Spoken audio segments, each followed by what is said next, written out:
Hello बच्चों, कैसे हैं आप सब? क्या हाल चाल आप सबके? तो बच्चा पार्टी वापस से स्वागत है आपके अपने अमेजिंग प्लेटफॉर्म यानी पीडब्ल्यू पे। तो देखो यार, क्या है कि जिस तरीके से समय जो है समय भाग रहा है ना। समय बिल्कुल इतनी तेजी से भाग रहा है जिसका कोई मतलब आप कह सकते हो कोई कंपैरिजन ही नहीं है। और धीरे धीरे करके जो आपके डेट शीट में लिखी हुई डेट्स हैं, आपके एग्जाम की जो डेट्स हैं वो पास आती जा रही है। दिल में धक धक तो हो ही रही होगी। सच बता दो, हो रही कि नहीं हो रही है? कहीं ना कहीं जब एग्जाम्स पास आते हैं ना, अभी तो जनवरी का आधा महीना गया है, आधा महीना चला भी गया है, साल 2023 अभी आया ही था। और देखते देखते साल के 14-15 दिन निकल गए। और इसी के साथ साथ कहते हैं ना कि यार मंजिल अपनी पास आती जा रही है। मन में डर होगा, एग्जाम का डर होगा। सर बोर्ड एग्जाम्स में सिलेबस बहुत है सर, अभी भी हमें बहुत कुछ कवर करना है सर, कैसे करें सर? समझ नहीं आ रहा है सर। सर क्या पढ़े, कुछ समझ नहीं आ रहा।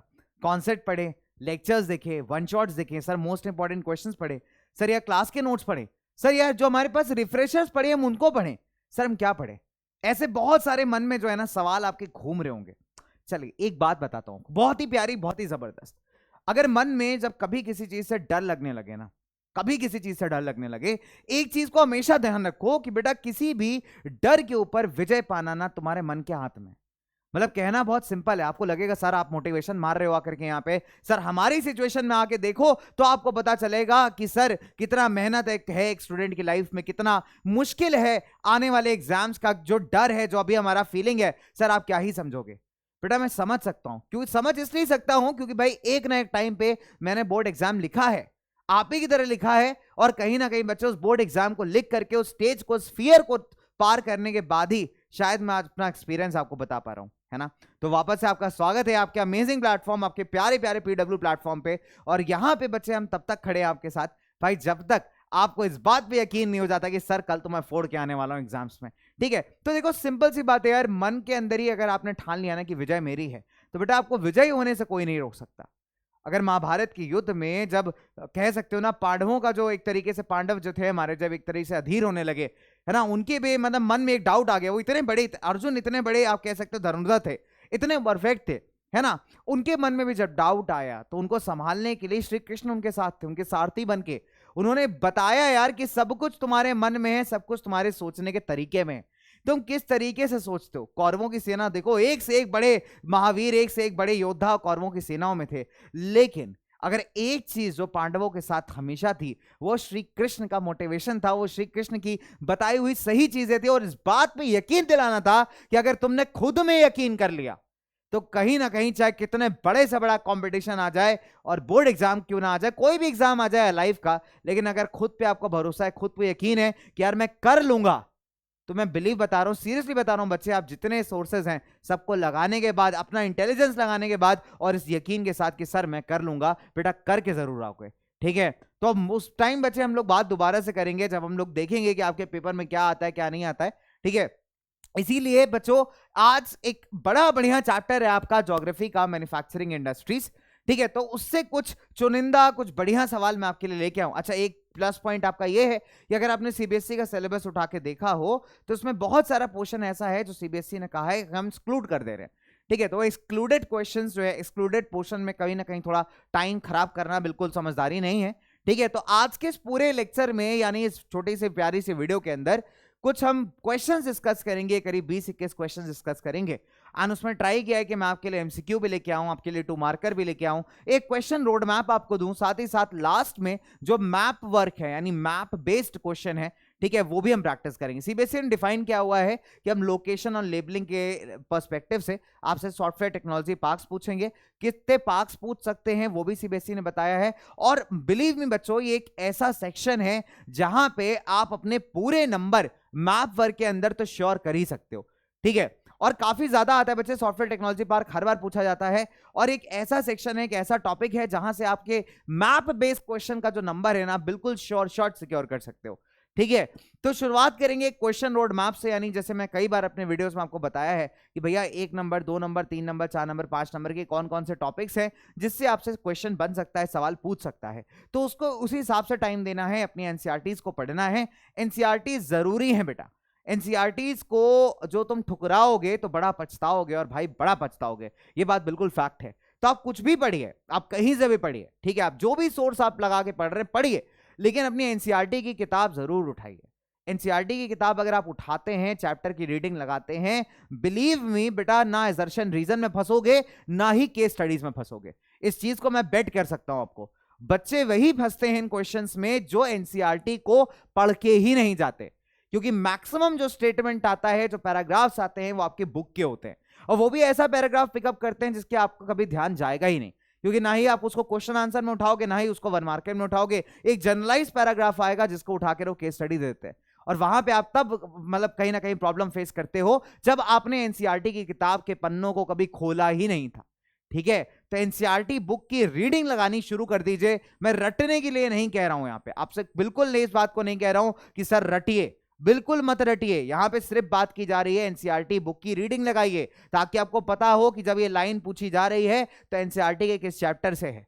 ठीक है, अब मान लीजिए किसी पर्टिकुलर ऐसा टॉपिक है जो आपको 2 चैप्टर में कॉमन हो रहा है ना, दोनों चैप्टर में कॉमन होने की वजह से क्या हो रहा है, उसमें उन्होंने कोटेशन बेस्ड आपसे क्वेश्चन पूछ लिया, उन्होंने 2 लाइनें डाल दी कोटेशन के अंदर, बोला डिस्कस करिए। अब आप इसी बात में कंफ्यूज है कि किस चैप्टर से क्वेश्चन है। होता है, बहुत बार ऐसी चीजें होती है, आप कई बार ऐसा कंफ्यूज होगे कि सर किस चैप्टर का क्वेश्चन, हम तो दूसरे चैप्टर का लिख के आ गए, 3-4 साल पहले हुआ था, बच्चों ने गड़बड़ किया था। ठीक है, तो इसीलिए बच्चे मैं आपसे कहता हूं कि भैया जरूरी है कि एनसीईआरटी की किताब पढ़िए, रीडिंग जरूर लगाइए, क्योंकि अगर आप रीडिंग लगाते हैं तो बेटा उससे बहुत क्लियर हो जाएगा कि किस चैप्टर में क्या कॉन्सेप्ट दिया गया है, किस चैप्टर की लाइनें हैं। क्योंकि कल को जब कभी पेपर आता है, ऐसा कोई भी क्वेश्चन फंसता है जिसमें एनसीईआरटी की लाइनों की बात की गई है, कोटेशन फॉर्म में दिया गया है, केस स्टडी फॉर्म में दिया गया है, एजर्शन रीजन फॉर्म में दिया गया है, अगर आपको स्टेटमेंट पता होगा, आपके लिए बहुत आसान हो जाएगा उस सवाल को सॉल्व करना। ठीक है, बस इतनी सी प्यारी सी छोटी सी बात अगर आप याद रख लोगे बेटा, तो मैं सही बता रहा हूं, मतलब मजा आने वाला है आपको स्टैटिस्टिक्स पेपर में। ठीक है, तो हम सब बच्चे यहाँ पे दिन रात आप ही के लिए मेहनत कर रहे हैं, एंड आप के साथ ही खड़े, लेकिन भाई मजा तब आएगा जब आप हमारी बातों को सुनोगे। ठीक है, जब बातों को फॉलो करोगे, बातों को मानोगे। आज 1.5 महीना बचा है आपके फाइनल पेपर में, 1.5 महीने से मैं इसलिए कह रहा हूं क्योंकि मैं जब पेपर स्टार्ट हो जाते हैं तब उस दिन को मैं काउंट कर ही नहीं रहा हूं, क्योंकि मुझे पता है जब सोशल साइंस का पेपर आएगा ना बेटा, वो जो गैप वाले दिन आएंगे, आप तभी किताबें उठाओगे, ये फैक्ट है। ठीक है, तो कहीं ना कहीं मैं 1.5 महीना ही काउंट करके चल रहा हूं कि भैया 1.5 महीने का समय बचा है हमारे पास, और 1.5 महीने अपने आप में एक बहुत कम समय है। तो अभी भी अगर एनसीईआरटी बुक की रीडिंग लगानी शुरू नहीं की है बेटा, रीडिंग लगानी शुरू कर दीजिए, इसको एज अ स्टोरी बुक पढ़ लीजिए। कैसे पढ़ लीजिए, मेरे को लगता है अगर एक चैप्टर भी आप एक दिन में रीड करेंगे, सिर्फ एक चैप्टर की डिमांड कर रहा हूं मैं आपसे, एक चैप्टर एक दिन में रीड कर लो भाई। ठीक है, एक चैप्टर एक दिन में अगर रीड कर लेते हो ना, बिलीव मी, तुमको बहुत ज्यादा दिन नहीं लगने वाले हैं अपनी रीडिंग खत्म करने के लिए। ठीक है, सुबह सुबह का टाइम जब तुम विले घूम रहे होते हो ना, खाली इधर उधर, तब कुछ मत करो भैया, एक एनसीईआरटी किताब उठा लो और चैप्टर रीडिंग कर लो उससे। कहना सर रीड कर रहे हैं हम, रट्टे नहीं लगा रहे, सिर्फ रीड कर रहे हैं। पढ़ो, ऐसा कहानी पढ़ो, उसमें लिखा क्या है, अच्छा ये लिखा है, अच्छा ये लिखा है, बस एज ए स्टोरी बुक पढ़ते हैं, एज ए नॉवल पढ़ते हैं ना, वैसे अपनी एनसीईआरटी किताब समझ के पढ़ लो। बस पढ़ना है, रटना नहीं है, पहली बात कही मैंने। पढ़ोगे, एक बार पढ़ोगे, 2 बार पढ़ोगे, 3 बार पढ़ोगे, चीजें अपने आप इतनी क्लियर होना स्टार्ट हो जाएंगी बच्चे आपको, कि आपको लगेगा कि हाँ सर, अब जो है कॉन्फिडेंस आना स्टार्ट हो गया है सब्जेक्ट के अंदर। ठीक है, चलिए अब एक बात करते हैं यार बढ़िया से क्वेश्चन रोड मैप की, कि इस पूरे चैप्टर में से आपको क्या लगता है कि किन टॉपिक से सर क्वेश्चन बढ़िया बन सकते हैं। ठीक है, क्वेश्चन रोड मैप की एक बात कर लेते हैं फटाफट से। चलिए, फिर क्वेश्चंस अपन डिस्कस करेंगे यहाँ पे। ठीक है, यहाँ पे क्वेश्चंस डिस्कशन भी करेंगे, क्वेश्चन रोड मैप की बात भी करेंगे। तो आपको पता है पहले अपने पेपर का नेचर समझ चुके हैं आप, 1 मार्कर दे रहा है, 2 मार्कर दे रहा है, 3 मार्कर दे रहा है, 4 मार्कर दे रहा है, 5 मार्कर दे रहा है। ठीक है, एनालाइज करने को कह रहा है आपको, एप्लीकेशन बेस्ड भी सवाल दे रहा है। ठीक है, तो अगर आपने चैप्टर का, आपके पेपर का नेचर समझ लिया है, अब बात आती है हमारे चैप्टर के नेचर को समझने की। ठीक है, अपने सेक्शंस बना लेते हैं, 1 मार्कर के, 2 मार्कर के, 3 मार्कर के, 4 मार्कर्स के और अपने 5 मार्कर्स के। ठीक है, तो ये तो अपने सेक्शंस हो गए। चलिए 1 मार्कर की बात करते हैं कि सर क्या लगता है आपको कि किस तरीके के टॉपिक्स हमें प्रिपेयर करने चाहिए हमारे 1 नंबर वाले सवालों में। फिर अगर हम बात करें, यहां पे आ जाते हैं 2 मार्कर क्वेश्चंस। ठीक है, 2 मार्कर क्वेश्चंस हो गए। फिर अपन आते हैं 3 मार्कर क्वेश्चंस पे, और फिर अपन आते हैं 4 मार्कर पे, तो जनरली आपका केस स्टडी बेस्ड क्वेश्चन होते हैं। और फिर आते हैं अपने 5 मार्कर के, जो काफी आसान सवाल होते हैं, काफी आपके बेसिक और डायरेक्ट क्वेश्चंस होते हैं। ठीक है, सबसे आसान सेक्शन पूरे पेपर का 5 नंबर का होता है, पता है आपको चीज। और मेरा सजेशन हमेशा यही रहता है कि बच्चे जनरली क्या करते हैं, देखिए पहले 15 मिनट जब आपको पेपर सॉल्व करने के मिलते हैं ना, पहले 15 मिनट क्वेश्चन पेपर रीडिंग के मिलते हैं, दो चीजें कर लो, या तो 1 मार्कर सॉल्व कर लो या तो 5 मार्कर सॉल्व कर लो। ठीक है, मैं क्लियर आपको बता रहा हूं, उन 15 मिनट में टाइम मत वेस्ट करिए, एटलीस्ट 5 मिनट का जो भी आपकी फॉर्मेलिटी है आंसर शीट्स में ऊपर रिक्वायर्ड जो आपको इन्फॉर्मेशन भरनी होती है वो सब भर लीजिए, लेकिन 7 से 8 मिनट निकालिए क्वेश्चन पेपर रीडिंग के। आपको लगता है आप एमसीक्यू वाला पोर्शन बढ़िया कर सकते हो, आप अगर 30 मिनट के अंदर वो सेक्शन खत्म कर लोगे तो well and go, section A के साथ स्टार्ट करिए। आपको ये लगता है कि आप लास्ट सेक्शन 5 नंबर का जल्दी खत्म कर पाओगे तो सेक्शन डी के साथ स्टार्ट करिए, ठीक है। लेकिन जो सेक्शन स्टार्ट करिए उसको पूरा खत्म करिए, ये मत करके आना कि सेक्शन डी का सवाल जो है तुम सेक्शन बी में करके चले आ रहे हो, ठीक है, वहां पे नंबर लूज करोगे। तो ये प्लीज ध्यान रखिएगा कि सेक्शन डी का सेक्शन बी में ना करें। सेक्शन डी में लगता है तुम्हें कोई सवाल बच रहा है या तुम लेस कॉन्फिडेंट हो तो उसके लिए सफिशिएंट स्पेस आप लीव करके आप बाद में अटेम्प्ट करिए, लेकिन ये मत करना कि एक सेक्शन का सवाल दूसरे सेक्शन में मिक्स करके आ जाओ, ठीक है, वहां पे तुम अपने ही नंबर लूज करके आओगे, ठीक है।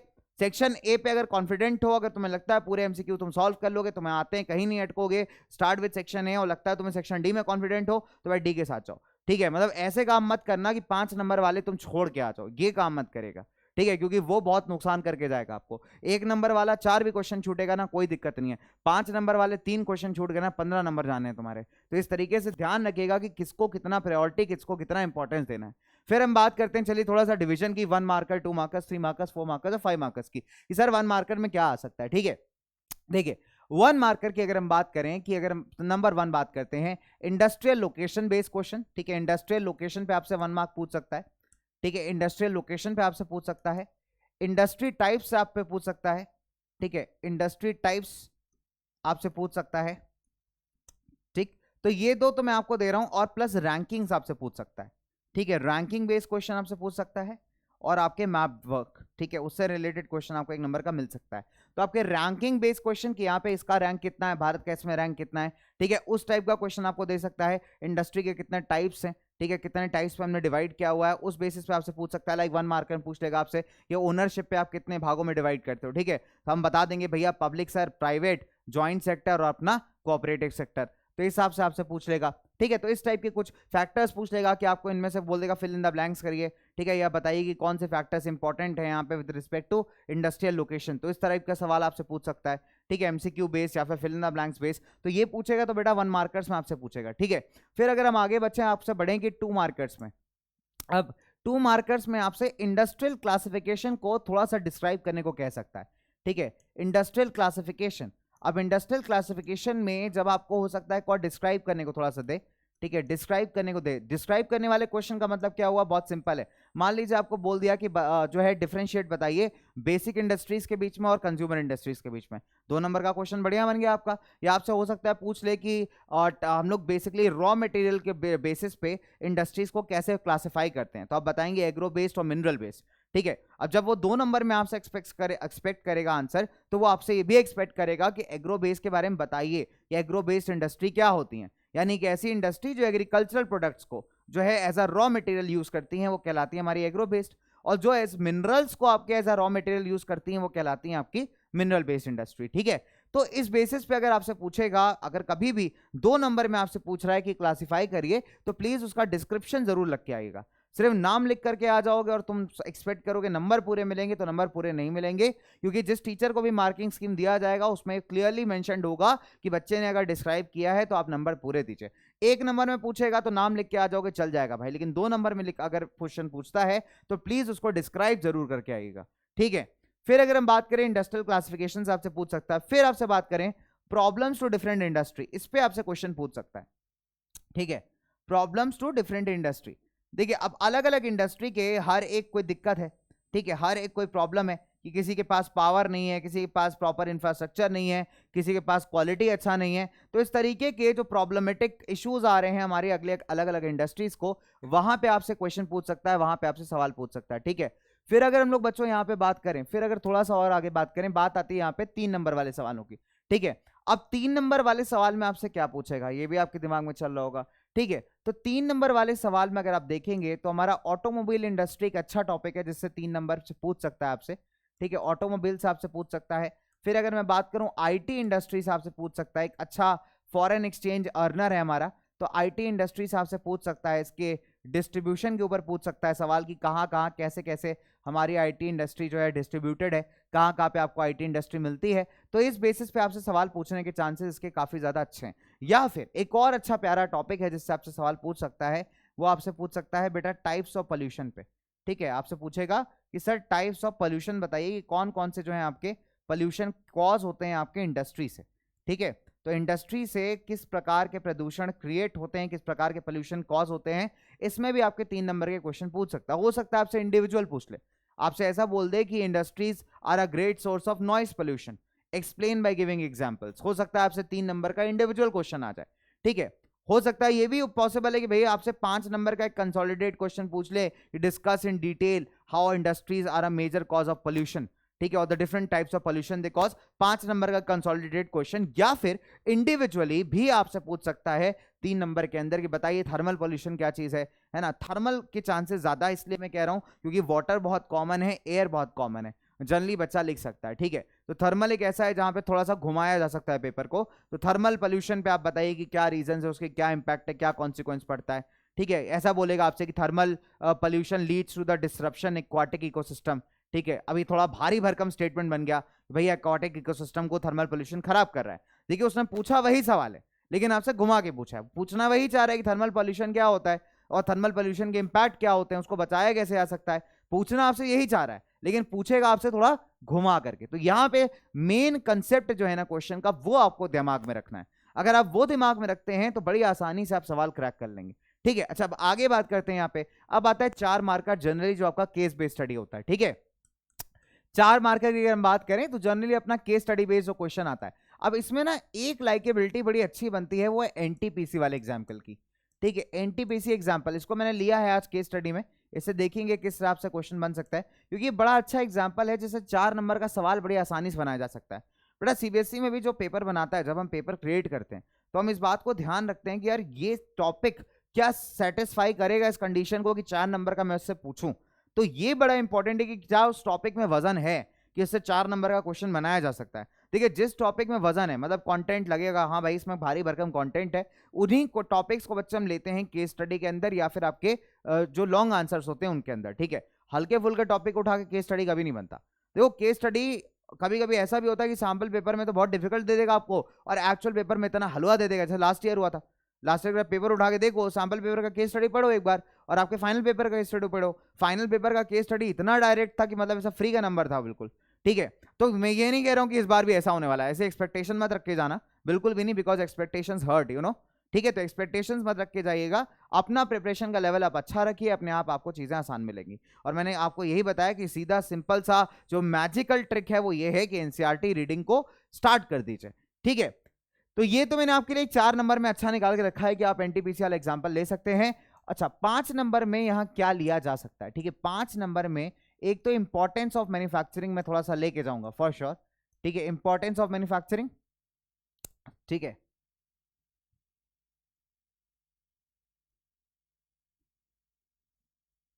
फिर वेस्ट टू मिनिमाइज,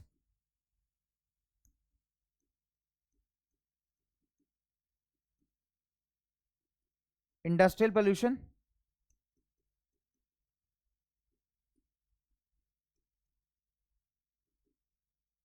ठीक है, waste to minimise industrial pollution. तो ये मेरे 2 टॉप नॉच टॉपिक्स हैं जिनको जरूर से 5 नंबर में रखना चाहूंगा भाई।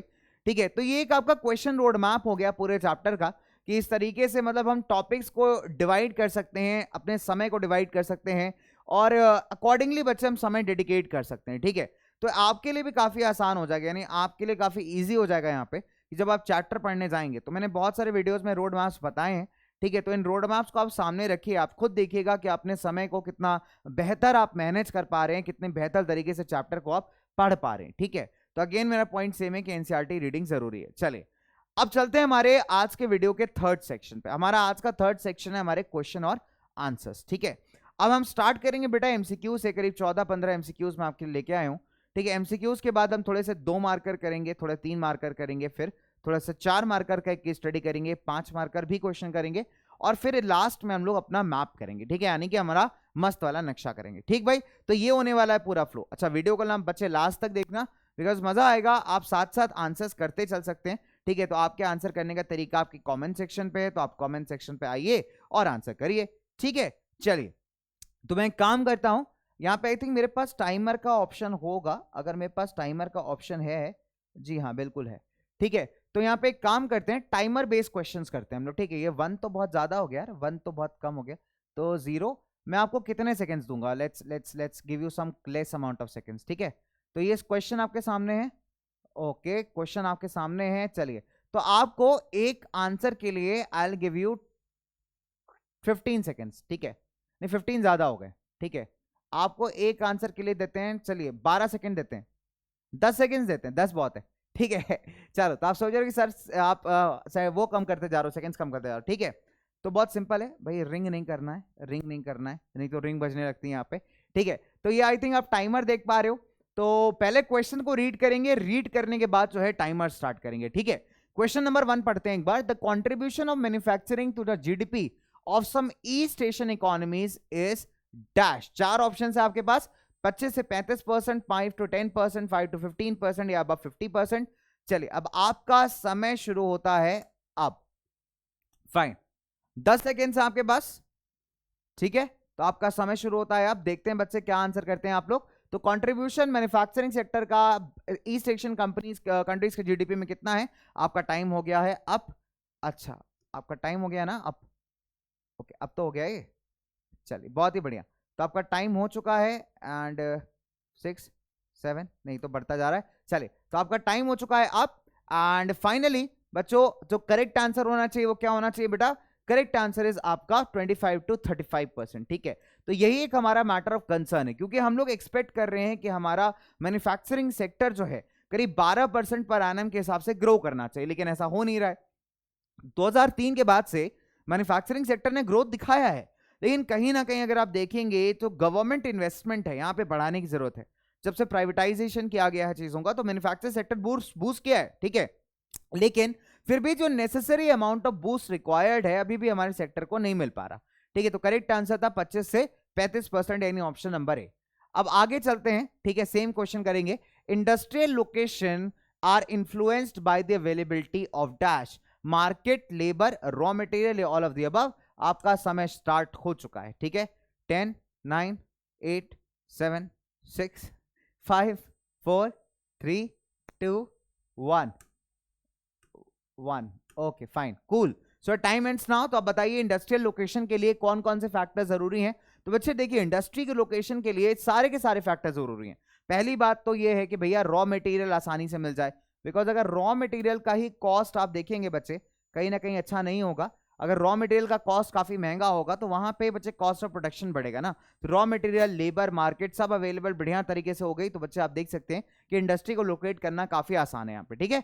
So all of the above is correct. Question 3 पे चलते हैं। ये आपको दिख नहीं रहा है तो मैं इसको थोड़ा सा साइड कर देता हूं, ठीक है। चलिए, क्वेश्चन कहता है कि रॉ मटेरियल्स के बेसिस पे आप इंडस्ट्रीज को कितने पार्ट्स में क्लासिफाई करते हैं, ठीक है। हमने अभी थोड़ी देर पहले ही इसको डिस्कस किया था। 4 ऑप्शन है, public sector, private sector, basic industry, consumer industry, agro based industry, mineral based industry, या फिर one of the above. Okay, नहीं, this should be all of the above. यहाँ पे थोड़ा सा करेक्शन है बच्चे, ठीक है। तो this should be all of the above, तो इसको प्लीज ऑल कर लीजिएगा, ठीक है। Do not, this is not one of the above. Okay, so this is all of the above. तो आपके पास बहुत सिंपल सी बात है, एज यूजुअल 10 सेकेंड्स का टाइमर है, तो इसको हम रीसेट करते हैं और आपके टाइमर को स्टार्ट करते हैं। चलिए, फटाफट से बताइए भाई कि रॉ मटेरियल्स के बेसिस पे इंडस्ट्रीज को कितने हिस्सों में क्लासिफाई किया जाता है। रॉ मटेरियल्स याद रखने आपको, बहुत आसान से सवाल है, आप कमेंट सेक्शन में आंसर दे सकते हैं और आपका टाइम खत्म। अच्छा, टाइम तो आपका खत्म ही हो गया। चलिए, इसको रीसेट किया जाए। तो बेटा, रॉ मटेरियल के बेसिस पे हम डिवाइड करते हैं एग्रो बेस्ड और मिनरल बेस्ड में, यानी कि एग्रीकल्चर प्रोडक्ट्स यूज करने वाली और मिनरल्स को यूज करने वाली। क्वेश्चन नंबर 4 कहता है कि dash is an example of private sector industry. Private sector industry क्या होती है? जिसको कोई प्राइवेट इंडिविजुअल ओन कर रहा हो, ठीक है। चलिए, तो टाइमर को स्टार्ट किया जाए। टाइमर स्टार्ट हो गया भाई। BHEL stands for Bharat heavy electricals limited, TISCO stands for दिल में मेरे दर्द disco, that's Tata iron steel, SAIL is steel authority of India, और CIL राज है, ठीक है। तो बहुत आसान से सवाल है। 3, ओके, बड़ी जल्दी खत्म हो जाता है भाई टाइमर, यहाँ पे रुकता नहीं है, बात गंदी इसकी। करेक्ट आंसर क्या होना चाहिए यार? दिल में मेरे है दर्द डिस्को, और यहाँ पे correct answer is option number B, that is TISCO. चलो, अब जल्दी से अगले क्वेश्चन पे किसको? Question number 5। क्वेश्चन नंबर 5 कहता है कि dash are owned and operated by producers या फिर सप्लायर ऑफ रॉ मटेरियल, या हो सकता है वर्कर ओन करते हो या फिर दोनों मिलके ओन करते हो, ठीक है। तो इस प्रकार की इंडस्ट्रीज को हम क्या कहते हैं? Cooperative sector, heavy industry, light industry, या फिर पब्लिक सेक्टर कंपनी, ठीक है, तो आपका समय शुरू होता है अब फटाफट से बताइए मेरे को कि क्या होना चाहिए इसका क्वेश्चन का आंसर। बहुत आसान सा है, बहुत आसान है, इसको और आसान तरीके से समझेंगे अभी हम। ठीक है, 3 2 1 0 खत्म। Okay nice, so this is done. So बच्चे इसका आंसर क्या था? That is cooperative sector industries. अरे कहां गया मेरा टाइमर? ओ भाई तुम इधर आओ, चलो ठीक है, तो टाइमर हमारे इधर चला गया। तो correct answer is cooperative sector industry. देखिए अब कोऑपरेटिव को बड़े आसान तरीके से समझते हैं। मान लीजिए कि मैं और आप एक वर्कर हैं, ठीक है, हम लोग वर्कर हैं। अब हमने क्या सोचा कि यार अपने को अपना काम करना पड़ेगा। हमें जान कहती थी, है ना, कि कोई धंधा छोटा नहीं होता, और ऐसा ऐसा कुछ डायलॉग होता है, मेरे को याद नहीं है, छोड़ो उसको। तो पॉइंट इज कि सपोज करो मैंने और आपने डिसाइड किया कि हम लोग चलो मिलके पैसा इन्वेस्ट करते हैं। ठीक है, मेरे पास मान लीजिए 10 लाख रुपए थे, आपके पास 10 लाख रुपए थे, तो ऐसे हम 5-6 लोग थे। तो हमने मिल करके करीब आपस में मिला जुला करके पैसे जो थे 50-60 लाख रुपए जमा कर लिए। अब इस पैसे को हमने क्या किया भैया? इन्वेस्ट किया। इन्वेस्ट करके एक बिजनेस शुरू किया। अब उस बिजनेस का जो भी प्रॉफिट्स है, जो भी लॉसेस है, वो हम आपस में शेयर बेसिस पे हम लोग बांट लेंगे। ठीक है, अपने प्रॉफिट्स भी हमारे पास आएंगे तो हम लोग बढ़िया बांटेंगे, और लॉसेस होंगे तो भी हम लोग बांटेंगे। तो इस प्रकार का जो सेटलमेंट है बच्चे, इस प्रकार का जो सेटअप है, वो कहलाता है आपका कोऑपरेटिव। ठीक है, कोऑपरेटिव सेक्टर। तो अगर हम बात करें, कोऑपरेटिव्स हो सकता है बहुत छोटे हो या फिर बहुत बड़े हो। तो करेक्ट आंसर क्या होना चाहिए आपका? Correct answer was a, that is cooperative sector industry. अगला सवाल बड़ा आसान सा है, बड़ा अच्छा भी है, that is PYQ as well. ठीक है, तो that is PYQ as well. चलिए, तो अगला सवाल बहुत आसान सा है, और इसको रिज्यूम पॉज करते हैं, रीसेट करते हैं। और क्वेश्चन कहता है कि dash is the only industry in the country जो कि सेल्फ रिलायंट है और कंप्लीट है अपनी वैल्यू चेन में, यानी रॉ मटेरियल से लेकर के जो फिनिश्ड प्रोडक्ट है वो पूरा का पूरा इसी इंडस्ट्री में ही बनता है। 4 ऑप्शन है आपके पास, एग्रीकल्चर, टेक्सटाइल, लाइट या हेवी। आपका समय शुरू होता है अब, यार बहुत ज्यादा समय ना, 5 सेकंड देता हूं आपको, 5 सेकंड बहुत आई थिंक इज इनफ। ठीक है, चलिए 3 2 1 गो। Okay 5 4 3 2 1 2 pause. ठीक है, करेक्ट आंसर क्या है बच्चों?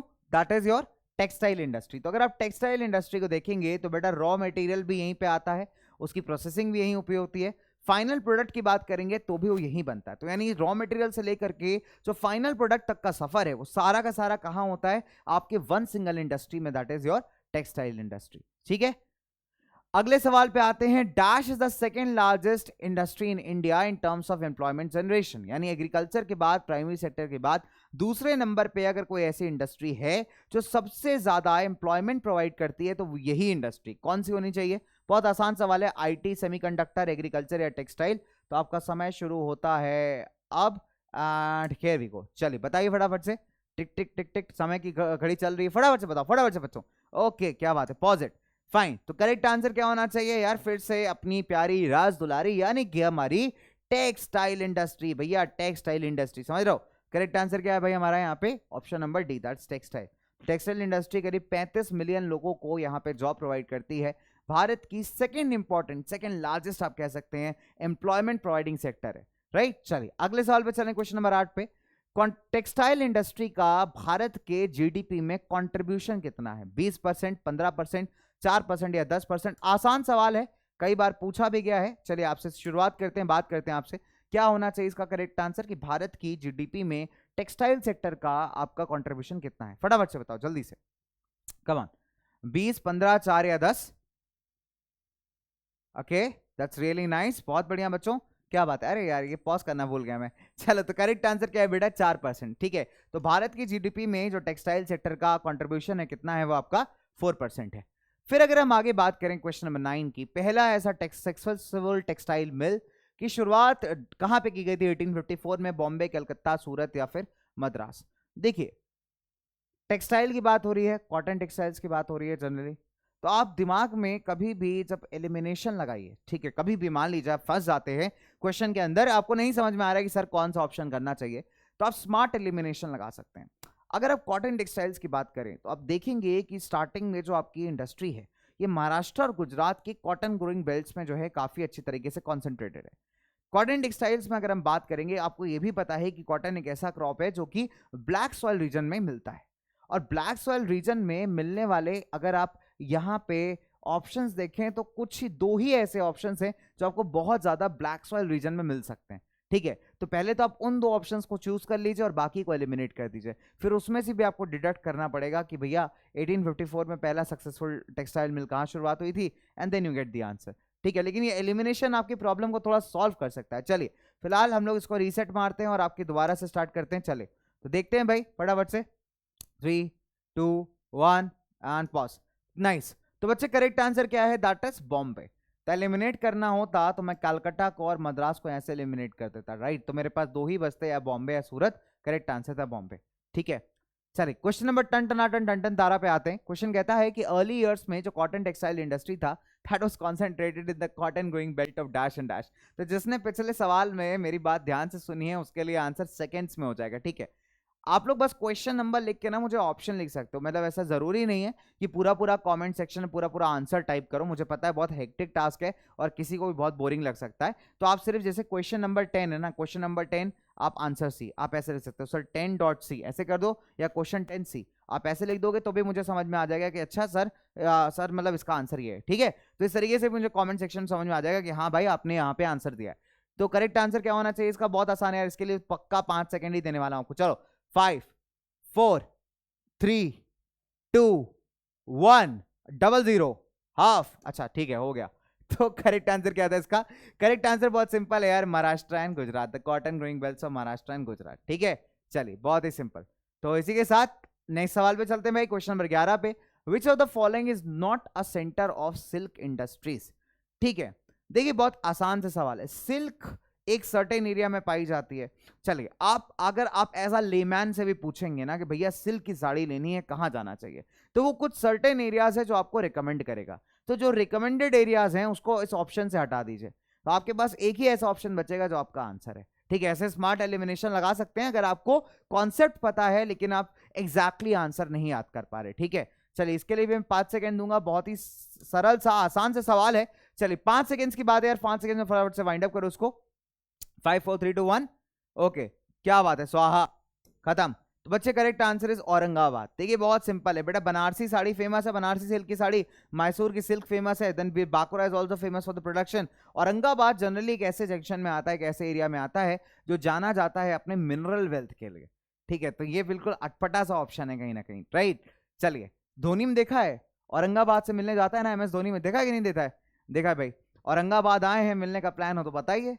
फोन करता है ना किसी, वो कौन होती है वो जो मतलब अरे वो जो उसकी फर्स्ट वाली फ्रेंड होती है जो मर जाती है वहां पे, वो रोड एक्सीडेंट में गाना गाते गाते, हाँ तो वही वाली, उसको पता ही नहीं होता। मतलब लोग कितने केयरलेस है ना, वो गाना गा रही है एकदम खो चुकी, क्या बात है, बहुत बढ़िया, आज मैं वॉच लेके जा रही हूँ, उधर से ट्रक आता उड़ा देता है।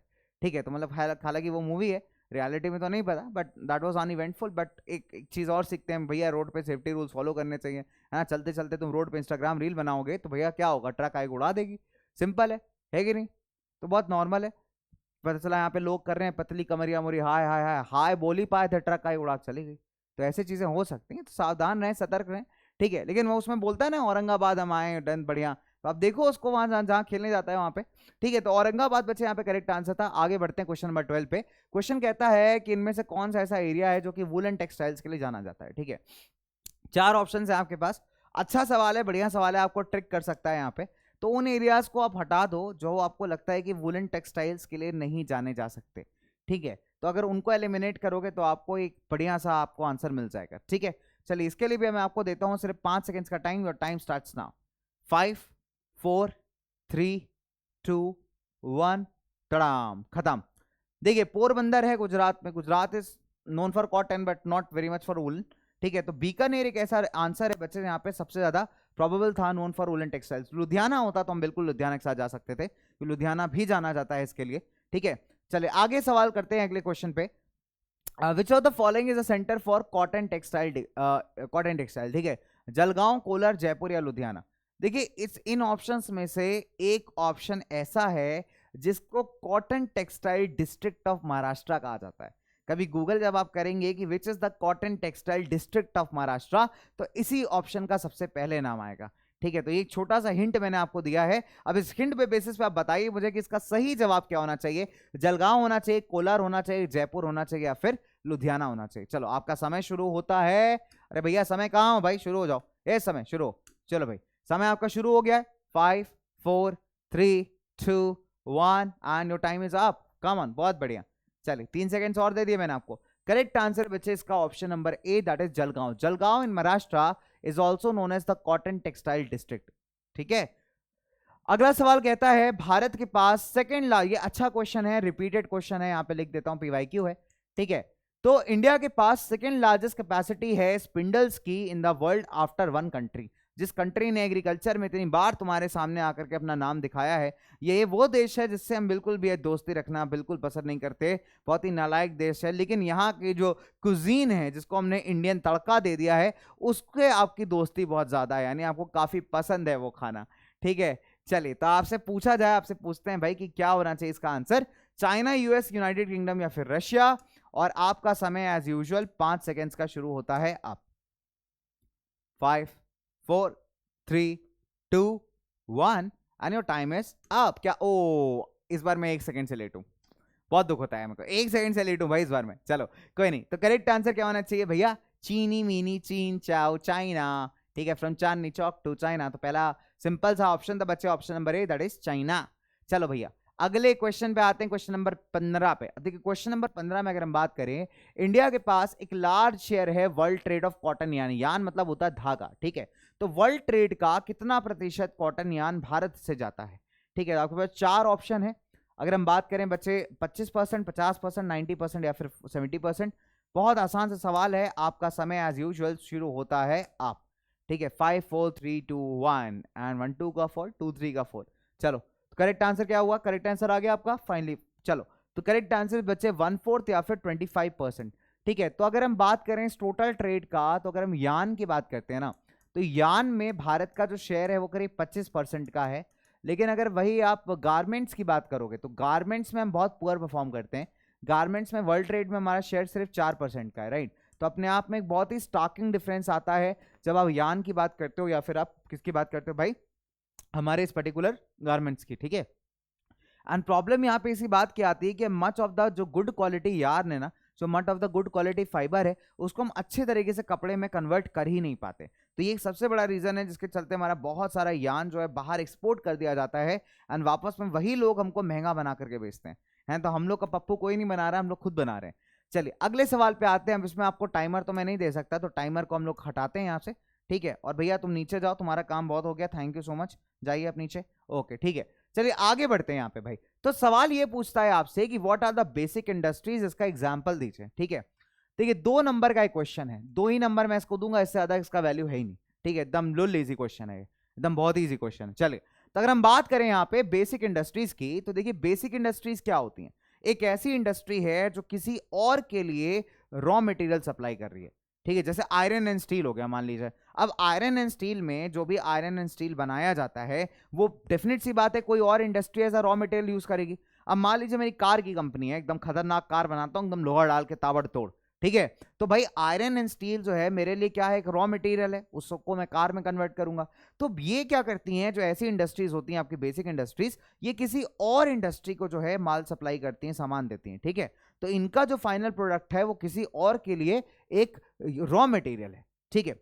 और वही अगर हम बात करें कंज्यूमर इंडस्ट्रीज की, देखिए कंज्यूम का मतलब क्या होता है, इस शब्द का मतलब समझिए। कंज्यूम का मतलब होता है किसी चीज को डायरेक्टली यूज कर लेना, ठीक। तो अगर हम कंज्यूमर शब्द की बात करें, तो कंज्यूमर इंडस्ट्रीज वो इंडस्ट्रीज हैं जो ऐसे प्रोडक्ट बना रही हैं जिसको कंज्यूमर यानी उपभोक्ता डायरेक्ट यूज कर लेता है।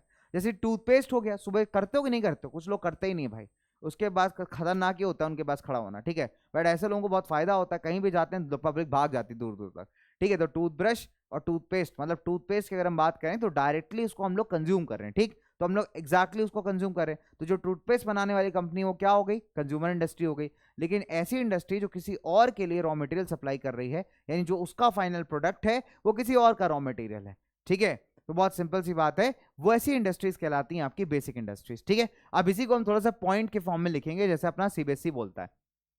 2 नंबर का क्वेश्चन था, 2 ही पॉइंट लिखे हैं, टाइम वेस्ट करने का कोई जरूरत नहीं है, ठीक है। क्वेश्चन पॉइंट नंबर 1 है कि बेसिक और की इंडस्ट्रीज वो हैं जो कि सप्लाई करती हैं अपने प्रोडक्ट को या रॉ मटेरियल्स को किसी और इंडस्ट्रीज को, कुछ और मैन्युफैक्चर करने के लिए। फॉर एग्जांपल आपका आयरन एंड स्टील इंडस्ट्री हो गया, ये आयरन एंड स्टील प्रोवाइड करती हैं बाकी इंडस्ट्रीज को एज रॉ मटेरियल्स, ठीक है। So that was your answer, 2 number का था, बस दैट्स ऑल, खत्म। क्वेश्चन नंबर 17 पे आते हैं, how are integrated steel plants, अच्छा सवाल है, फंसा सकता है आपको कि how are integrated steel plants different from mini steel plants, what problems does the industry face, what recent developments have led to a rise in the production capacity. कहने का मतलब बहुत सिंपल था कि भैया आपके जो इंटीग्रेटेड स्टील प्लांट्स हैं वो मिनी स्टील प्लांट से अलग क्यों हैं, प्रॉब्लम्स क्या फेस की जाती हैं और क्या चीजें की गई हैं जिनसे इनका प्रोडक्शन बूस्ट हो सके। तो अगर आप देखेंगे यहाँ पे इंटीग्रेटेड स्टील प्लांट्स जो हैं कंपैरेटिवली बड़े हैं, लार्ज हैं और एक ही जगह पे हर चीज हैंडल कर सकते हैं। ठीक है, रॉ मटेरियल से लेकर के मैन्युफैक्चरिंग तक, रोलिंग करना, शेपिंग करना, मेटल को एक प्रॉपर शेप प्रोवाइड करना, ये सारा का सारा आपका इंटीग्रेटेड स्टील प्लांट में हो जाता है। मिनी स्टील प्लांट आपके छोटे होते हैं, इलेक्ट्रिक फर्नेसेस हैं इनके पास। ठीक है, ये स्टील के स्क्रैप के फॉर्म में यूज करते हैं, स्पॉन्ज आयरन यूज करते हैं। ठीक है, तो बहुत सिंपल सी बात है, इनके पास री रोलर होते हैं, जो स्टील के छोटे पार्टिकल्स होते हैं, इंगॉट्स होते हैं, ये उसको भी यूटिलाइज कर लेते हैं। राइट, ये छोटे हल्के क्वालिटी का आप कह सकते हैं स्टील प्रोवाइड करते हैं। माइल्ड और अलॉय स्टील बच्चे इनका मेजर प्रोडक्शन है। ठीक है, चैलेंजेस की अगर हम बात करते हैं तो पहली बात है इनका हाई कॉस्ट, और जो आपकी स्मेल्टिंग के लिए यानी एल्यूमिनियम, जब आप किसी भी मेटल को मेल्ट करते हो ना तो इनकी बड़ी बड़ी भट्टियां होती हैं, उसको फर्नेसेस कहते हैं। तो इस फर्नेसेस में पावर लाने के लिए आपको क्या चाहिए, जलाने के लिए क्या चाहिए, कोयला चाहिए। तो जो कुकिंग कोल की अवेलेबिलिटी है वो यहाँ पे काफी कम है, उसका कॉस्ट भी बहुत ज्यादा है। ठीक है, फिर जो प्रोडक्टिविटी है लेबर का वो काफी बेकार है, यानी लेबर प्रोडक्टिव नहीं है यहाँ पे। ठीक है, एफिशिएंसी के साथ काम नहीं कर पा रहा, प्लस जो मशीनरी चलाने के लिए आपको एनर्जी सप्लाई चाहिए, पावर सप्लाई चाहिए, वो भी यहाँ पे काफी इरेगुलर है। और साथ ही साथ जो मैनेजमेंट होना चाहिए एक स्टील प्लांट का, उसका इंफ्रास्ट्रक्चर जो है वो काफी बेकार है। ठीक है, तो ये कुछ मेजर चैलेंजेस है जो कि फेस कर सकते हैं। फिर अगर हम बात करें बच्चों यहाँ पे कि कुछ डेवलपमेंट्स हुए हैं, जैसे लिबरलाइजेशन हुआ है, फॉरेन कंपनीज ने आके यहाँ पे इन्वेस्टमेंट किया है, जिसके चलते जो है थोड़ा सा बूस्ट इस सेक्टर को मिला है। ठीक है, तो ये आपके कुछ मेजर प्लांट्स हो सकते हैं। तो 3 नंबर और 5 नंबर में क्वेश्चन आपसे पूछ सकता है। ठीक है, चलिए, discuss the steps taken to minimise environmental degradation by industry. 5 marker question, nice questions. ठीक है, मैंने आपसे कहा था कि एनवायरमेंटल डिग्रेडेशन के लिए को बचाने के लिए क्या स्टेप्स लिए गए हैं, इसको हम 5 नंबर वाले सेक्शन में रखेंगे। और देखिए 5 नंबर का सेक्शन आता हुआ कि भैया इंडस्ट्री ने क्या क्या स्टेप्स लिए गए हैं जिससे एनवायरमेंट को बचाया जा सके। ठीक है, बहुत जरूरी है कंजर्वेशन। अगर हम बात करें तो ये देखो, हमेशा ना कभी भी इस टाइप के क्वेश्चंस को कौन कौन से स्टेप्स लिए हैं इस तरीके के ओपनर लाइन से स्टार्ट किया करिए। The steps taken can be, the steps that can be taken to minimise environmental degradation are given below. ठीक है, तो बहुत सिंपल सी बात है, जब स्टेप्स की बात करें, प्रोसीजर्स की बात करें, तो एक फ्रेज याद कर लो, आर गिवन बिलो, और जो सवाल दिया हो उसी सवाल से स्टेटमेंट उठाइए, this can be taken and what has to be taken are given below, फिर अपने पॉइंटर्स को स्टार्ट करिए। तो एक आपके आंसर को एक अच्छी शुरुआत देता है वो। ठीक है, फिर अगर हम बात करें बच्चे, adopting the latest techniques, upgrading existing technology, है ना, पुराने टाइप के जो आपके इक्विपमेंट्स है उसको थोड़ा बेहतर तरीके से अपग्रेड करिए तो एफिशिएंसी इंप्रूव होगी। फिर अगर हम बात करें बच्चे, ग्रीनर बेल्ट्स बना सकते हैं हम यहाँ पे, ग्रीन बेल्ट यानी पेड़ पौधे लगा सकते हैं इंडस्ट्री के आसपास, जिससे जो एनवायरमेंटल इकोलॉजी है वो मेंटेन रहे। फिर अगर हम बात करें जो आपका पीएम, जिसको आप पर्टिकुलेट मैटर कहते हो, कहते हैं ना आज भैया पीएम बहुत हाई है ना, पोल्यूशन में पीएम 2.5 की मात्रा बहुत हाई है। तो ये जो आपका पर्टिकुलेट मैटर है बच्चे हवा में, इसको रिड्यूस किया जा सकता है। कैसे रिड्यूस किया जा सकता है, अगर आप फैक्ट्रियों के अंदर स्मोक स्टैक लगाते हैं, इलेक्ट्रोस्टैटिक प्रेसिपिटेटर लगाते हैं, फैब्रिक फिल्टर लगाते हैं। ठीक है, तो इस तरीके की चीजें पता है क्या करती हैं, जब चिमनी से जब कभी भी धुआं रिलीज किया जाता है ना, जब इस तरीके की चीजों का आप यूटिलाइजेशन करते हो तो ये क्या करते हैं, हार्मफुल केमिकल्स जो कि आपके एयर में प्रेजेंट है उसको ऑब्जॉर्ब करते हैं। ठीक है, अब उसको ऑब्जॉर्ब करने का बेनिफिट ये है कि जब फाइनली आपकी एयर रिलीज हो रही है हवा में, ठीक है, जो भी आपका रिलीज आप कर रहे हो हवा के अंदर, वो उतना पॉल्यूटिंग नहीं है। ठीक है, तो आसपास के वातावरण को पॉल्यूट नहीं करेगा, ये एक पॉजिटिव है यहाँ पे। ठीक है, साइलेंसर का आप यूटिलाइजेशन कर सकते हैं, खासकर ऐसे एरिया में जहां पे नॉइज बहुत जनरेट हो रही है। इनफैक्ट आज इसका शिकार मैं खुद हुआ हूं नॉइज पोल्यूशन का। ठीक है, वेयर आई लिव, मेरे घर के, मेरे रूम के जस्ट ऊपर कोई ड्रिल कर रहा था बहुत गंदे तरीके से, and the guy was drilling like anything, और उस ड्रिल से इतना ज्यादा कान में मतलब नॉइज आना शुरू हो गया। ड्रिल की नॉइज बहुत अनप्लेजेंट होती है ना, कभी देखा नी करके ऐसे नॉइज आ रही होती है, ड्रिल कर रहे होते हैं लोग, और आप ऐसे करते हो, भाई क्यों कर रहे हो यार, so that is very irritating. तो वहां पे इस तरीके की, या फिर जनरेटर चलता है डक डक डक डक करके जनरेटर चल रहा हो, तो मैंने भाई एनजीटी ने कहा है कि साइलेंसर लगाइए, जनरेटर में कैनोपी लगाइए, जरूरी है। नहीं तो पहले क्या होता था, कभी पहले के टाइम पे तो क्या होता है, जब पावर जाती है, लाइट जाती थी पहले, बहुत जाती थी, ठीक है, तो हर जगह जनरेटर ढक ढक ढक ढक ढक ढक ढक ढक। एक तो जनरेटर की आवाज, ऊपर से क्या था भैया, जो धुआं निकलता था ना उससे, वो बड़ा खतरनाक था। तो इस तरीके की चीजों को आप कंट्रोल कर सकते हैं। फिर पानी के यूज को थोड़ा सा मिनिमाइज कर सकते हैं, कैसे, रिसाइकल करके, रीयूज करके, तो पानी को अलग अलग तरीके से आप यूटिलाइज करेंगे तो एक काफी अच्छा जरिया है इसको बचाने का। हार्वेस्टिंग, रेन वाटर, बारिश का पानी जो वेस्ट हो जाता है उसको बचाइए, ये भी काफी इंपॉर्टेंट है। फिर जितने भी आपका गर्म पानी होता है ना, क्या होता है कि इंडस्ट्रीज से बहुत सारा गर्म पानी निकलता है, ठीक है, उसमें होते हैं हॉट केमिकल्स। तो उस गर्म पानी को पहले भैया ट्रीट कर लो, उसके केमिकल, गंदे केमिकल को साफ कर लो, फिर उसके बाद जब पानी का टेम्परेचर नॉर्मलाइज हो जाए तभी आप आसपास के वाटर बॉडी में रिलीज करिए। अब तुम खुद सोच के देखो, मान के चलो एक मछली मस्त एकदम जा रही है पानी के अंदर, है ना, उसको कोई टेंशन नहीं यार, मछली एकदम बढ़िया उड़ रही है ना, मछली बनूं बहती फिरूं मस्त पानी में, ऐसा गाना गाना गाती जा रही है, एकदम से पानी का टेम्परेचर ठंडा था और उस ठंडे पानी में एकदम खटाक से गर्म पानी आके मिलता है इंडस्ट्री का, तो मछली के वक्त जज्बात फीलिंग सब बदल जाएगा यार। अभी मस्त ठंडे पानी में तैर रही है, उधर मस्त उसके अपने खुद के सपने हैं, कुछ करना चाहती है वो, और सारे सपनों पे ना गर्म पानी फेर दिया भाई किसी ने, ठीक है। अब तुम कुछ सोचो, मस्त एकदम सो रहे हो, तो भाई तुम्हारा गर्म पानी को आकर डाल दे तो क्या फीलिंग होगी, मतलब पूरे एक्वाटिक सिस्टम की ऐसी हो रही है, एकदम से आप वाटर बॉडीज का टेम्परेचर राइज कर दो। जो नीचे रहने वाले लोग हैं भैया, जो एक्वाटिक एनिमल्स हैं, उनका क्या, उनकी कोई फीलिंग्स ही नहीं, मतलब तुम्हारा पानी पानी, उनकी कोई फीलिंग्स ही नहीं है, ये तो वो वाला सिस्टम हो गया। तो बहुत जरूरी है भाई कि भाई अपने हॉट वाटर को पहले प्रॉपर ट्रीट करिए, उसके बाद ही कहीं रिलीज करिए। फिर अगर हम बात करें इसको किस तरीके से कर सकते हैं, फिर जो आपके इंडस्ट्रियल वेस्ट होते हैं, जो आपके इंडस्ट्रियल एफ्लुएंट्स होते हैं ना, ठीक है, जितने भी आपके इंडस्ट्रियल वेस्ट हैं, जितने भी टॉक्सिक वेस्ट हैं, उनको भी रिड्यूस करना कहीं ना कहीं बहुत जरूरी है, ठीक है। कैसे करेंगे, देखिए प्राइमरी ट्रीटमेंट में क्या करेंगे आप, मैकेनिकल तरीके से, यानी आप सेडिमेंटेशन प्रोसेस का यूज कर सकते हैं, स्क्रीनिंग का यूज कर सकते हैं। क्या होता है कि स्पेशल डिवाइसेस होती हैं, उसको यूटिलाइज करके जितना भी सॉलिड वेस्ट है, ठीक है, पानी के अंदर, उसको निकाला जा सकता है। फिर क्या होता है, कुछ हैवी मटेरियल होता है, अब उसको जब आप एक टैंक में छोड़ देंगे तो सेडिमेंटेशन में पढ़ा है, हमने क्या पढ़ा है, जो हैवी इंप्योरिटीज होती हैं वो धीरे धीरे सेटल करने लगती हैं, ठीक है, जब वो सेटल कर जाए तब उस पानी को रिलीज कर लीजिए।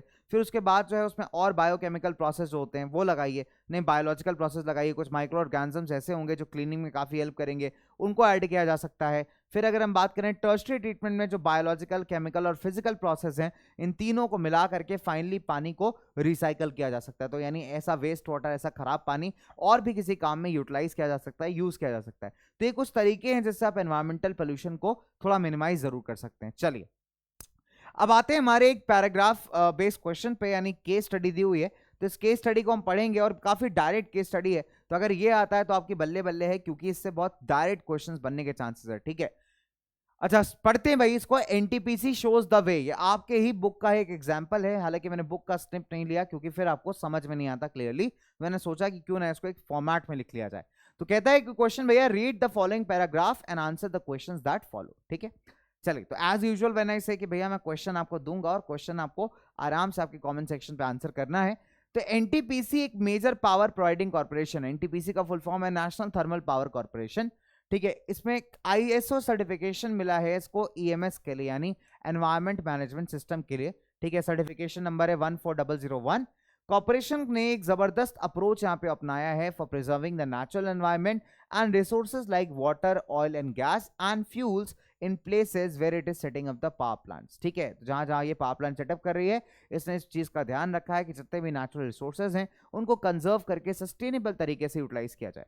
अब इसके लिए उसने कुछ स्टेप्स लिए, क्या स्टेप्स लिए, ठीक है। नंबर 1 स्टेप्स पढ़ते हैं, optimum utilisation of equipment, adopting the latest technology and upgrading the existing equipments, जितने भी मशीनरी यूज की जा रही है उसको अपग्रेड करना, लेटेस्ट टेक्नोलॉजी को अपनाना। फिर अगर हम बात करें मिनिमाइजिंग द वेस्ट जनरेशन, ठीक है, जो भी ऐश प्रोड्यूस होती है जब आप बर्न करते हो फॉसिल फ्यूल्स वगैरह, तो उसको बेहतर तरीके से अगर आप यूटिलाइज कर रहे हो तो क्या होगा, जो कूड़ा कचरा है, जो वेस्ट है, वो यहाँ पे यूटिलाइज हो रहा है, ठीक है। फिर अगर हम बात करें providing green belts for nurturing ecological balance and addressing the question of the special purpose vehicles for afforestation. Now what they have saying is, ये कह रहे हैं कि इन्होंने क्या किया है, ग्रीन बेल्ट्स, यानी कि आसपास जो जहां पे भी पावर प्लांट्स हैं वहां खूब हरियाली लगाई हुई है, यानी बहुत सारे पेड़ पौधे लगाए हैं, बहुत एफॉरेस्टेशन किया है, जिससे जो इकोलॉजिकल बैलेंस है वो आपका मेंटेन रहे। फिर पॉइंट नंबर डी पे आते हैं हम लोग यहाँ पे, reducing the environmental pollution through ash pond management, ash water recycling system and the liquid waste management. कहने का मतलब बहुत सिंपल है, जितना भी लिक्विड वेस्ट जनरेट हो रहा है, ठीक है, उसको रिसाइकल करना, जितनी भी राख जनरेट हो रही है, ऐश जनरेट हो रही है, उसको प्रॉपर तरीके से मैनेज करना, यानी जितना भी वेस्ट निकल रहा है, चाहे वो सॉलिड हो या वो लिक्विड हो, उसको ठीक तरीके से यूटिलाइज करना, ठीक तरीके से मैनेज करना, ये एक इनका अप्रोच है। And ecological monitoring, right, ecological monitoring, reviews and online database management for all its power stations. Now, one more thing that they've applied is कि इन्होंने एक चीज का ध्यान रखा है कि इनके जितने भी पावर स्टेशन हैं उन पे सारी चीजें मैनेज हो रही हैं, उनका डेटा मॉनिटर करना, कितनी कहाँ पे प्रॉब्लम्स हैं, क्या क्या चीजें टेकअप करनी चाहिए, किन इश्यूज को रिजॉल्व करना चाहिए, क्या इनके इस आइडियोलॉजी को हर एक पावर स्टेशन पे फॉलो किया जा रहा है, तो इसकी बहुत क्लोज मॉनिटरिंग भी लोग करते हैं। सो एक तरीके से आप कह सकते हैं कि they have given a very good example of sustainability और सस्टेनेबल डेवलपमेंट। ठीक है, चलिए अब इसी से जुड़े हुए कुछ सवाल की बात करते हैं। ठीक है, चलिए कुछ सवालों की बात करते हैं यार ना। तो हम लोग यहां पे लेके चलेंगे 1+1+2 का फॉर्म। ठीक है, 3 लग रहा है तुमको, 2 है ये।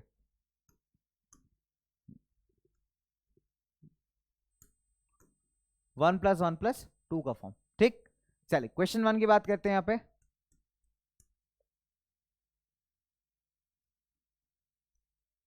For which purpose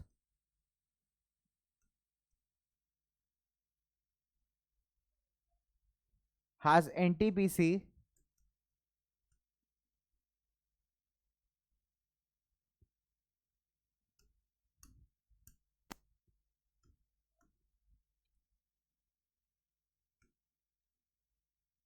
received ISO certification?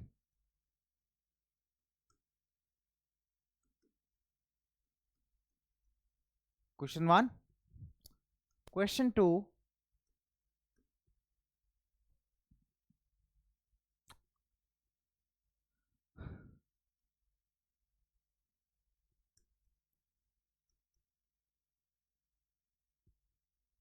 Okay, let me give you a fill up.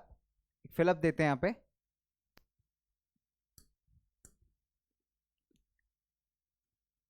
NTPC presents a good example of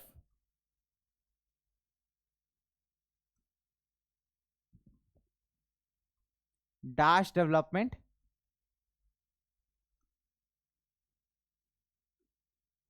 one markers. Question 3.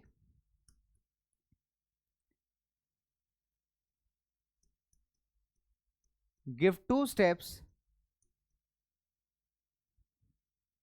taken by NTPC to minimize and manage industrial pollution.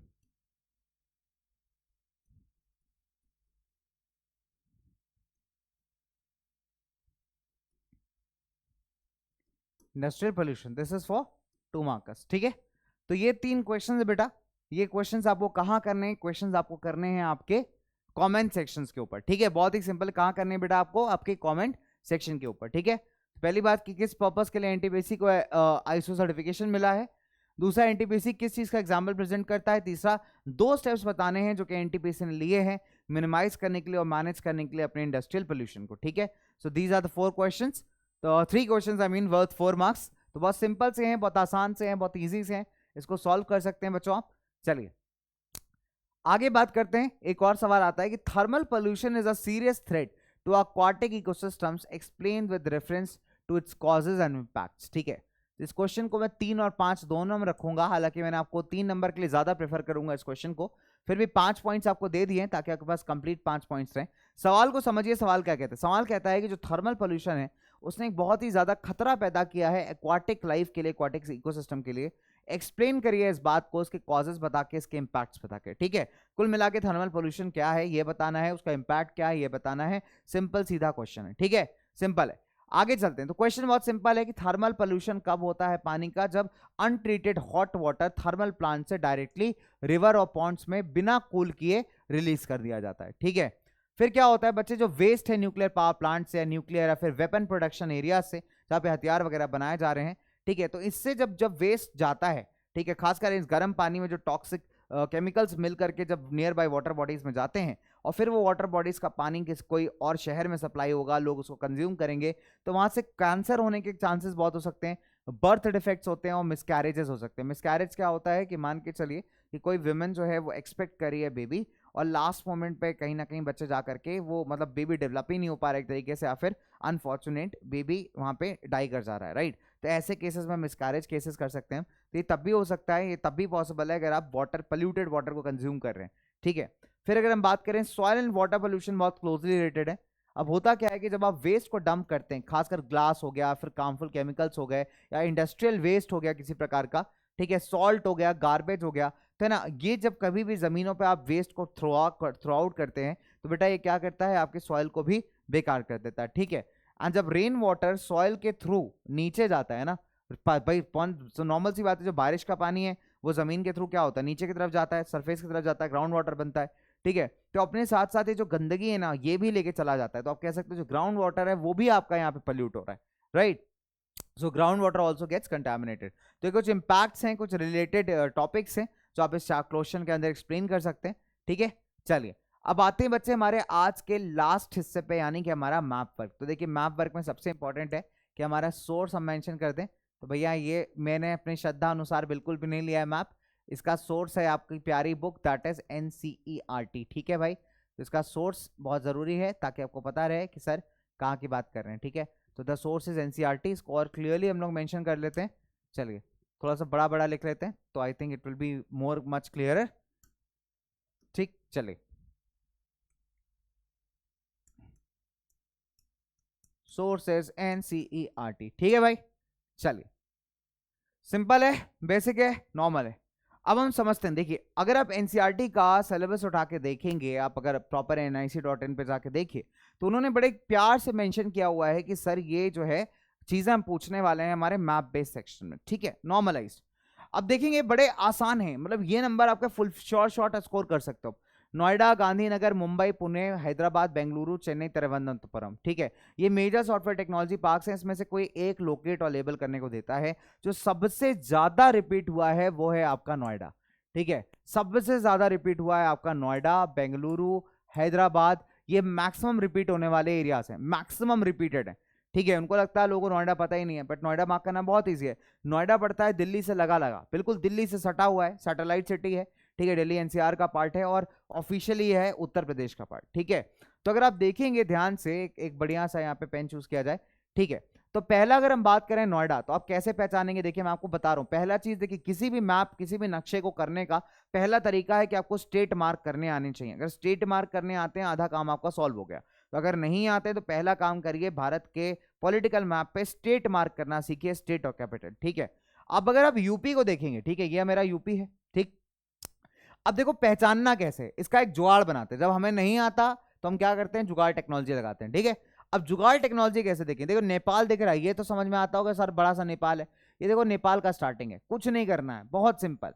Nepal के starting से एक जो है यहाँ पे draw करिए line, ठीक है, एक ड्रॉ करिए लाइन, ठीक है। ये नेपाल का स्टार्टिंग, यहाँ से एक लाइन ड्रॉ करिए। आपको ऐसे देसी जुगाड़ याद रखने हैं कि भैया नेपाल से एक सीधा से एक ऐसा लाइन ड्रॉ करेंगे जहां पे आके मीट करेगा, ये आपका नोएडा हो गया। यानी उत्तर प्रदेश में अगर आपको लोकेट करने को देता है, कहता है कि software technology park in UP, तो आप समझ जाइए किसकी बात कर रहा है, नोएडा की बात कर रहा है। क्या दिमाग लगाना है, तुरंत तुरंत जुगाड़ लगाना है। जुगाड़ क्या लगाना है, यहाँ पे सीधा आएंगे नेपाल के पास, भैया नेपाल की शुरुआत है, यहाँ से मस्त एक छोटा सा लाइन ड्रॉ किया और यहाँ पे आ गए बिल्कुल दिल्ली वाले एरिया के पास आके खट्टे से स्टार मार्क किया, दैट इज अवर नोएडा। मिल गए नंबर आपको, सिंपल तरीका। ये उन बच्चों के लिए बता रहा हूँ जिनको सर मैप करने में बहुत दिक्कत होती है, ठीक है, क्योंकि हमारा मेजर ऑब्जेक्टिव ये है कि सर नंबर कहीं नहीं जाने चाहिए, कहीं खो के नहीं आने, ठीक है। तो चाहे कन्वेंशनल मेथड लगाइए, चाहे नॉन कन्वेंशनल मेथड लगाइए, end of the day result आना चाहिए, ये बहुत जरूरी है ना। जब युद्ध में उतर ही गए हो तो रणनीति बनानी जरूरी है। चलिए अब आगे बात करूं, अगर मैं फिर आपसे कहता है गांधीनगर, देखिए गांधीनगर पड़ता है गुजरात में, मार्क करना बहुत आसान है, ठीक। गांधीनगर मार्क करना बहुत आसान है, ठीक है, गुजरात के अंदर है, मस्त एकदम, ठीक है। सिंपल सी बात है, जिन बच्चों को इसका एग्जैक्ट लोकेशन नहीं पता, ये जो आपको छोटा सा प्यारा सा गैप दिख रहा है, इससे बिल्कुल सीधी एक लाइन ड्रॉ करिए, आपको गांधीनगर मिल जाएगा, ठीक है, मस्त एकदम। फिर अगर हम बात करें, तीसरा कहता है मुंबई। मुंबई तो पड़ता है महाराष्ट्र में, यार मार्क करना ही बहुत ईजी है। ये जहां पे आप अरेबियन सी वाला सेक्शन देख रहे हैं, ये मुंबई है। मुंबई से एक लाइन नीचे ड्रॉ कर देना, ये आपका पुणे बन जाएगा। मतलब मुंबई के लिए ऐसे ड्रॉ कर सकते हो, ये मुंबई और ये पुणे, ठीक है। तो अगर आपसे पुणे मार्क करने को आता है, मुंबई मार्क करने को आता है, आप दोनों में से कोई भी आसानी से आप महाराष्ट्र जाके मार्क कर सकते हैं। बट ये मत करना कि इस महाराष्ट्र की जगह मध्य प्रदेश में मुंबई मार्क करो, ठीक है। इसीलिए मैंने कहा स्टेट जानना जरूरी है, ठीक है। बचला महाराष्ट्र ये है तो मैं MP में मुंबई मार्क करके आ गए, ठीक है। तो this is Maharashtra, go with Mumbai and Pune this side. अब अगर हम बात करें अगले, तो मुंबई पुणे तो अपन ने कर लिया। फिर आता है हैदराबाद, बेंगलुरु, चेन्नई। ठीक है, चेन्नई बहुत सिंपल है, आपका पड़ेगा कहाँ पे, तमिलनाडु वाले जंक्शन में। बेंगलुरु पड़ेगा आपके कर्नाटका वाले एरिया में, तो यानी भारत के सदर्न साइड पे आ जाएंगे। और यहीं आपको तिरुवनंतपुरम मिल जाएगा, दैट इज केरला कैपिटल। ठीक है, तो इजीएस्ट टू मार्क, केरला एकदम सदर्न टिप पे आपको दिख रहा है, यहाँ पे आप मार्क कर सकते हैं तिरुवनंतपुरम। फिर अगर हम बात करते हैं यहाँ पे तमिलनाडु, तमिलनाडु के एकदम एक्सट्रीम इधर ईस्टर्न पार्ट पे आप मार्क कर सकते हैं चेन्नई। ठीक है, तो जहाँ पे आपके बॉर्डर्स बन रहे हैं, इन बॉर्डर्स से थोड़ा सा नीचे आपको मार्क करना है चेन्नई। ठीक है, अब आते हैं हम लोग बेंगलुरु पे। बेंगलुरु पड़ता है कर्नाटका वाले सेक्शन में। कर्नाटका वाले सेक्शन में आइए, यहाँ पे 2 सॉफ्टवेयर टेक्नोलॉजी पार्क है, मैसूरू आपसे नहीं पूछेगा, बेंगलुरु पूछेगा। बिल्कुल ये जो जंक्शन मिल रहा है ना आपका केरला, कर्नाटका, तमिलनाडु वाला, बिल्कुल इस पॉइंट पे आप बेंगलुरु मार्क करिएगा। ठीक है, फिर हैदराबाद मार्क करना काफी ईजी है ना, इसी से थोड़ा सा अगर आप ऊपर बढ़ेंगे, ठीक है, ये जो आप यहाँ पे जब थोड़ा सा यहाँ पे आएंगे बच्चे, तंदी हाफ्दी हैदराबाद। ठीक है, तो बस इतने ही आपको प्रैक्टिस करने हैं। तिरुवनंतपुरम कर लिया, हैदराबाद कर लिया, मुंबई पुणे कर लिया, नोएडा कर लिया, तो ये इजी है बच्चे, सबसे इजीएस्ट मैप आप कह सकते हैं, आसानी से इसको मार्क कर सकते हैं। देसी जुगाड़ बना सकते हैं, देसी जुगाड़ तब बनेगा जब आपके को स्टेट्स मार्क करने आते होंगे। ठीक है, तो पहला तरीका है कि स्टेट्स की मार्किंग सीखिए, जो कि आपके सबसे बेसिक तरीका है किसी भी नक्शे को, किसी भी मैप को सॉल्व करने का। ठीक है बच्चों, चलिए, काफी बातचीत हो गई आपसे, बहुत सारा टाइम ले लिया आपका, है ना, बहुत सारा टाइम ले लिया आज आपका। चलिए, तो इसी के साथ क्या करते हैं यार, आज के क्लास को अपन एंड करते हैं, आज की क्लास को खत्म करते हैं। मेरी मुलाकात होगी आपसे अगले वीडियो के अंदर, अगले कुछ सवालों के अंदर। तो कुछ और सवाल लेके आऊंगा, कुछ मैप्स लेके आऊंगा, कुछ क्वेश्चंस लेके आऊंगा। ठीक है, आपका काम है कि इनकी रिपोजिटरी बनाइए, इनको बढ़िया से मेंटेन करिए, पढ़ते रहिए बच्चों, और अपने पे भरोसा रखिए। देखिए बहुत जरूरी है, आप अपने पे भरोसा रखेंगे, अपने ऊपर ट्रस्ट करेंगे, तो बेटा वो सबसे इंपॉर्टेंट है। ठीक है, खुद को इस बात का यकीन दिला दो कि सर मैं करके दिखाऊंगा या मैं करके दिखाऊंगी। ठीक है, मुझे अपने पे भरोसा, मुझे फर्क नहीं पड़ता मेरे रिश्तेदार क्या कहते हैं, मुझे फर्क नहीं पड़ता कोई क्या कहता है। कोई आपसे ये कह के आके बोल देगा, हो सकता है आपसे बहुत लोग ऐसे मिलते होंगे, बेटा तुमसे नहीं हो पाएगा, आपको 10 बार क्लास 10th जो है ना बहुत फ्रजाइल एज है यार, आपके माइंड के, आपके इमोशंस ना एक नेक्स्ट लेवल पे चल रहे होते हैं। आप कई बार डिप्रेस हो जाते होगे जब आपसे कोई सवाल सॉल्व नहीं होता, कोई क्वेश्चन सॉल्व नहीं होता होगा, आप डिमोटिवेट हो जाते होगे, आपके माइंड में टेंशन घूम रही होती है कि सर अब इतने दिन बचे हैं, है ना, इतने दिन बचे हैं सर, क्या करना चाहिए। 10 लोग आपको आके शायद मॉक भी करके जाते होंगे, मजाक बना के चले जाते होंगे आपका, तुमसे तो बोर्ड एग्जाम क्या ही होगा, है ना। तो बेटा देखो, मैं एक सिंपल सी बात करता हूं, एक बड़ा प्यारा एग्जाम्पल देता हूं। सचिन को लोगों ने इतना मॉक किया, क्यों, उसके एक पर्टिकुलर शॉट पे, ठीक है, वो ऑफ ड्राइव, एक ऑफ पे आई थिंक मुझे याद है, तो ऑस्ट्रेलिया के अगेंस्ट खासकर उसको बड़ी प्रॉब्लम हो रही थी। ठीक है, तो उसको लॉफ्टेड शॉट नहीं खेल रहा था, वो लॉफ्टेड बिल्कुल भी खेल ही नहीं रहा था, मतलब उठाता था तो आउट हो जाता था। भाई ने मतलब, अब मानोगे नहीं, कभी देखना, एमसीजी स्पेशल बोलते हैं सचिन का, सचिन ने डबल 100 मारा है वहां पे बिना उस शॉट को खेले। ठीक है, जिस शॉट के लिए बार बार ऑस्ट्रेलिया वाले प्रॉम्प्ट करते रहे, सबने फेथ खो दिया यार, सचिन आउट हो जा रहा है, सचिन आउट हो जा रहा है, सचिन आउट हो, सचिन गॉड ऑफ क्रिकेट जिसको बोलते हैं, he played, he came back यार, डबल सेंचुरी मारी एमसीजी के ग्राउंड पे। जस्ट इमेजिन, टफेस्ट पिचेस होती हैं वहां खेलना, और उस शॉट को बिना उस शॉट को खेले, जो सबसे ज्यादा खेलता था, उसका फेवरेट था, लेकिन आउट हो रहा था उस पर बार बार, बिना उस शॉट को खेले ही स्कोर डबल सेंचुरी। कभी उस वीडियो को देखना, बड़ा प्यारा खूबसूरत वीडियो है ना, 3-4-5 मिनट का, कभी टाइम मिले आप देखिएगा जरूर। ठीक है, मतलब यूट्यूब पे है, कभी भी टाइम मिला प्लेजर टाइम में देखिएगा, आपको पता चलेगा कि यार कि परफेक्शन अचीव करना, अपने आप पे भरोसा रखना, खुद पे बिलीव करना कितना बड़ा जरूरी है।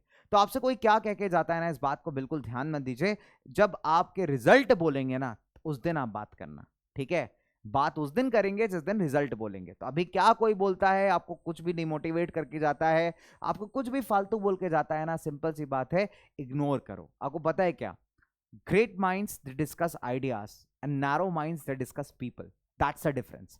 अगर ये डिफरेंस समझ में आ गया तो बेटा चीजें आपके लिए स्मूथ है। ठीक है, चलिए फिलहाल मैं विदा लेता हूं आपसे, मेरी मुलाकात होगी नेक्स्ट वीडियो में। बाय बच्चों, take care and stay tuned with PW।